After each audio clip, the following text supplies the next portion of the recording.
Ladies and gentleman, ಬೆಂಗಳೂರಿನಲ್ಲಿ GBA ಚುನಾವಣೆ ಎದುರಾಗಿದೆ. ಜಿಬಿಎಯಲ್ಲಿ ಅಧಿಕಾರಕ್ಕೇರೋದಕ್ಕೆ ರಾಜ್ಯದ ಆಡಳಿತಾರೂಢ ಕಾಂಗ್ರೆಸ್ ನಾನಾ ರೀತಿ ಪ್ಲಾನ್ ಅನ್ನ ಮಾಡಿಕೊಂಡಿದೆ. ಸಿಎಂ ಸಿದ್ದರಾಮಯ್ಯ ಹಾಗೆ ಡಿಕೆ ಶಿವಕುಮಾರ್ ಮಾಸ್ಟರ್ ಪ್ಲಾನ್ ಮಾಡಿದ್ದಾರೆ. ಈ ಬಾರಿ ಬೆಂಗಳೂರಿನಲ್ಲೂ ನಮ್ಮದೇ ಅಧಿಕಾರ ಅಂತ ಅಂದ್ಕೊಂಡಿದ್ದಾರೆ. ಇಷ್ಟಲ್ಲೇ ಬಿಜೆಪಿಗರು ಸರ್ಕಾರಕ್ಕೆ ಬಿಗ್ ಶಾಕ್ ನೀಡಿದ್ದಾರೆ. ಬಿಜೆಪಿಗರ ನಡೆ ಕೈ ನಾಯಕರ ನಿದ್ದೆಗೆಡಿಸಿದೆ. ಸಿದ್ದು ಸರ್ಕಾರಕ್ಕೆ ಬಿಜೆಪಿ ನೀಡಿರುವಂತಹ ಬಿಗ್ ಶಾಕ್ ಆದ್ರೂ ಏನು ಅಂತ ನೋಡ್ತಾ ಹೋಗೋಣ. ವೀಕ್ಷಕರೇ, ನೆಲ ಜಲ ಭಾಷೆಗಾಗಿ ಪ್ರಾಮಾಣಿಕ ಪತ್ರಿಕೋದ್ಯಮ. ನೀವು ನೋಡ್ತಾ ಇದ್ದೀರಾ ಫೋಕಸ್ ಟಿವಿ. ನಾನು ನಿಶ್ಚಿತ.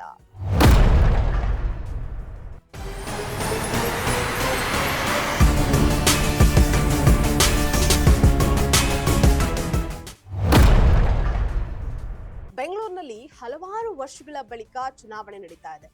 ಹಾಗಾಗಿ ಜಿಬಿಎ ಚುನಾವಣೆ ಗೆಲ್ಲೋದು ರಾಜ್ಯದ ಆಡಳಿತಾರೂಢ ಕಾಂಗ್ರೆಸ್ ಹಾಗೆ ಪ್ರತಿಪಕ್ಷ ಬಿಜೆಪಿಗೆ ಪ್ರತಿಷ್ಠೆಯ ಪ್ರಶ್ನೆ ಕೂಡ. ಹೇಗಾದ್ರೂ ಮಾಡಿ ಬೆಂಗಳೂರಿನಲ್ಲಿ ಅಧಿಕಾರಕ್ಕೆ ಏರೋದಕ್ಕೆ ಸಿಎಂ ಸಿದ್ದರಾಮಯ್ಯ ಸರ್ಕಾರ ನಾನಾ ರೀತಿಯ ಮಾಸ್ಟರ್ ಪ್ಲಾನ್ ಮಾಡಿಕೊಂಡಿದೆ.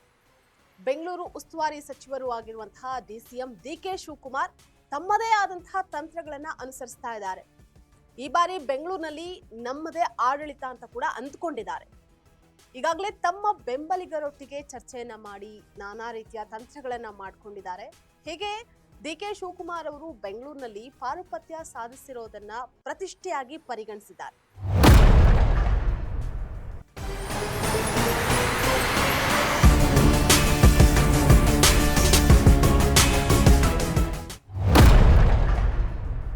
ಬಿಜೆಪಿ ಫುಲ್ ಅಲರ್ಟ್ ಕೂಡ ಆಗಿದೆ. ಕಾಂಗ್ರೆಸ್ಗೂ ಒಂದು ಹೆಜ್ಜೆ ಮುಂದೆ ಹೋಗಿದೆ. ಹೇಳಿ ಕೇಳಿ ಬೆಂಗಳೂರಿನಲ್ಲಿ ಬಿಜೆಪಿ ತನ್ನದೇ ಆದಂತಹ ಮತ ಬ್ಯಾಂಕ್ ಅನ್ನ ಹೊಂದಿದೆ. 28 ಶಾಸಕರಲ್ಲಿ ಹೆಚ್ಚು ಶಾಸಕರು ಬಿಜೆಪಿಗರೇ ಇದ್ದಾರೆ. ಕೆಲವು ಕಡೆ ಮಾತ್ರ ಕಾಂಗ್ರೆಸ್ ಶಾಸಕರನ್ನ ಹೊಂದಿದೆ. ಬಿಜೆಪಿ ಮಿತ್ರ ಪಕ್ಷ ಜೆಡಿಎಸ್ ಬೆಂಗಳೂರಿನಲ್ಲಿ ಶಾಸಕರನ್ನೇ ಹೊಂದಿಲ್ಲ. ಈಗ ಅಸಲಿ ವಿಷಯ ಏನಪ್ಪಾ ಅಂತಂದ್ರೆ, ಬಿಜೆಪಿಗರು ಬೆಂಗಳೂರಿನಲ್ಲಿ ಹಿಂದೂ ಅಸ್ತ್ರ ಬಳಸೋದಕ್ಕೆ ಮುಂದಾಗಿದ್ದಾರೆ. ಇದಕ್ಕಾಗಿ ಸಂಘ ಪರಿವಾರದ ಹಿನ್ನೆಲೆಯಲ್ಲಿ ರಾಮ್ ಮಾಧವ್ ಅವರನ್ನ ಜಿಬಿಎ ಚುನಾವಣೆ ಉಸ್ತುವಾರಿಯನ್ನಾಗಿ ನೇಮಕ ಮಾಡಿದೆ. ಈಗಾಗಲೇ ಮಾಧವ್ ಅವರು ಬೆಂಗಳೂರಿಗೆ ಬಂದಿಳಿದಿದ್ದಾರೆ.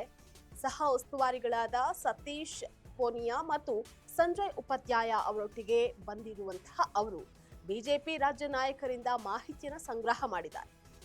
ಜಿಬಿಎ ಚುನಾವಣೆ ಗೆಲ್ಲೋದಕ್ಕೆ ಏನೆಲ್ಲ ಮಾಡಬೇಕು ಅನ್ನೋದ್ರ ಬಗ್ಗೆ ಪಕ್ಷದ ಕಚೇರಿಯಲ್ಲಿ ಜಿಲ್ಲಾ ಘಟಕಗಳ ಪದಾಧಿಕಾರಿಗಳು, ನಗರದ ಶಾಸಕರು, ವಿಧಾನ ಪರಿಷತ್ ಸದಸ್ಯರು, ಸಂಸತ್ ಸದಸ್ಯರು, ಬಿಬಿಎಂಪಿಯ ಮಾಜಿ ಮೇಯರ್ಗಳು ಮತ್ತೆ ಮಾಜಿ ಕಾರ್ಪೊರೇಟರ್ಸ್ಗಳ ಜೊತೆಗೆ ಮಾತುಕತೆ ನಡೆಸಿದ್ದಾರೆ.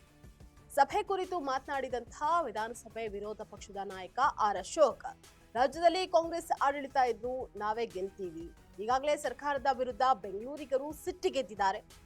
ಜಿಬಿಎ ಚುನಾವಣೆಯಲ್ಲಿ ಜನರೇ ಕಾಂಗ್ರೆಸ್ಗೆ ಬುದ್ಧಿಯನ್ನ ಕಲಿಸ್ತಾರೆ ಅಂತ ಗುಡುಗಿದ್ದಾರೆ. ಹಿಂದೆ ಸಿದ್ದರಾಮಯ್ಯ ಅವರು ಮುಖ್ಯಮಂತ್ರಿ ಆಗಿದ್ದಾಗಲೇ ಬಿಬಿಎಂಪಿ ಚುನಾವಣೆಯಲ್ಲಿ ಬಿಜೆಪಿ ಗೆದ್ದಿತ್ತು. ಬೆಂಗಳೂರು ಜನರ ಮೇಲೆ ನಿರಂತರವಾಗಿ ತೆರಿಗೆ ಹಾಕ್ತಾ ಇರೋದ್ರಿಂದ ಜನ ಕಾಂಗ್ರೆಸ್ಗೆ ಕಪಾಳ ಮೋಕ್ಷ ಮಾಡ್ತಾರೆ.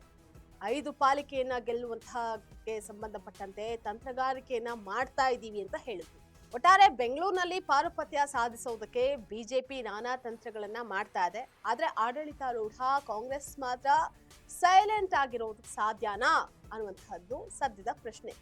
ಇದಾಗಿತ್ತು ಇವತ್ತಿನ ಫೋಕಸ್ ಸ್ಪೆಷಲ್ ಸ್ಟೋರಿ. ನೆಲ ಜಲ ಭಾಷೆಗಾಗಿ ನೋಡ್ತಾ ಇರಿ ಫೋಕಸ್ ಟಿವಿ.